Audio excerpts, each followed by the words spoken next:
there because the Energy Minister, Josh Frydenberg, has begun a media conference in Sydney.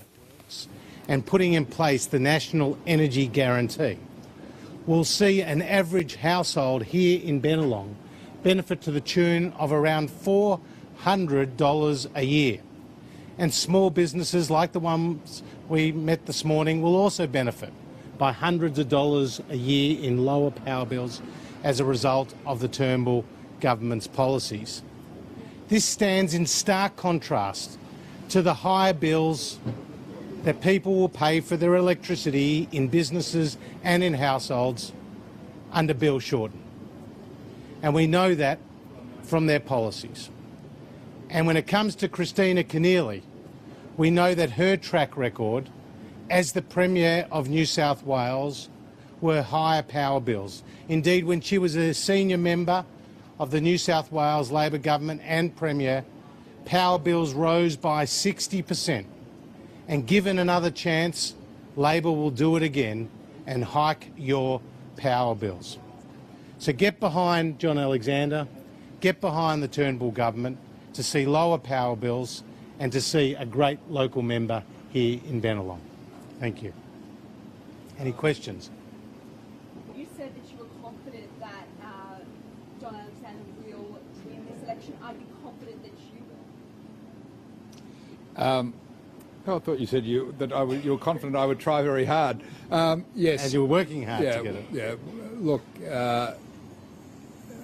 it's more that we are working very hard to retain this seat. It has always been keenly contested, and we know that we're in a very tough match right now. How concerned are you? I mean, you've had the Prime Minister yesterday and from bench today, Julie Bishop. You're 2 weeks away from the poll. Are you concerned you're going to lose this? I think it's an ill wind that blows no good. The unity that has come about as a result of this by-election, I did know Josh long before I went into politics, as he was a professional tennis player also in your youth. No. A fraction of the player that you were, mate.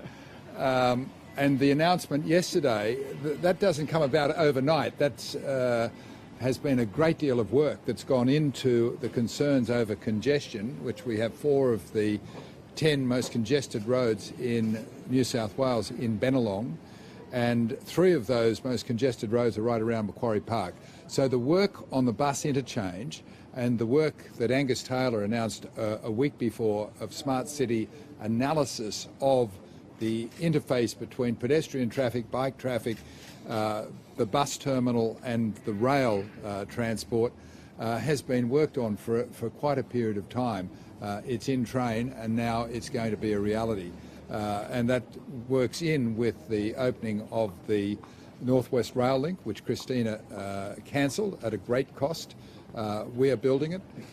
Some 85% of our congestion, which is the biggest issue in Bennelong, is imported, and some 80% of that congestion comes from that northwest area. So we are working to fix those problems.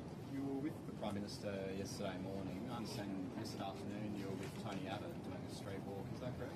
Yep, and I've known Tony for a long while and his family. My longest living friend, Graham Moore, who's from Ryde, who's a race car driver, and his wife worked with Tony, so I've known the Abbotts for a long while, and he was one of the first people who called up and said, "Mate, yeah, what can I do?" And he came out to where Robin actually used to come to buy her groceries, because there's a great deli there in Cox's Road. So he came and he was well received. Did you run that by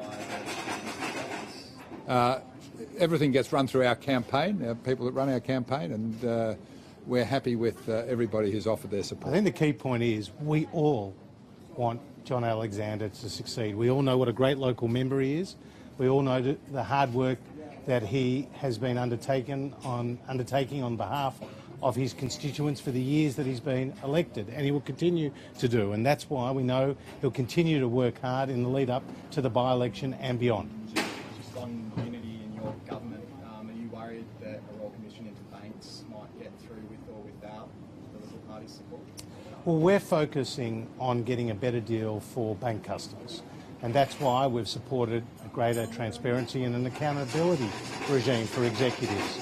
That's why we supported a complaints authority. That's why we've beefed up the resources of ASIC, because we recognise that some of the bank customers have got a raw deal, and we need to ensure that they get a better deal, and that's why the Treasurer is working hard, and the Assistant Treasurer and the Turnbull team on getting a better deal for Australia's bank customers.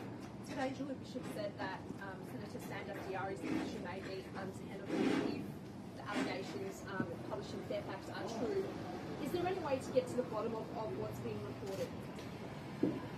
Well, as Premier, Christina Keneally took a gamble on Sam Dastyari. Well, that gamble clearly has not paid off.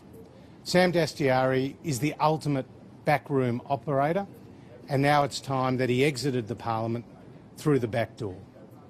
We know from reports today that he tipped off his good friend about the surveillance that may have been in place. The question is, did he tip off Bill Shorten, and did Bill Shorten tip him off? And did Bill Shorten and the Labor Party tip Sam Dastyari off about the concerns people had about the company he was keeping? They are serious allegations. Should some sort of investigation be put in place now? Well, as the Foreign Minister and the Attorney General said today, Sam Dastyari's position's untenable. It's now up to Bill Shorten to take the necessary action about one of his own senators.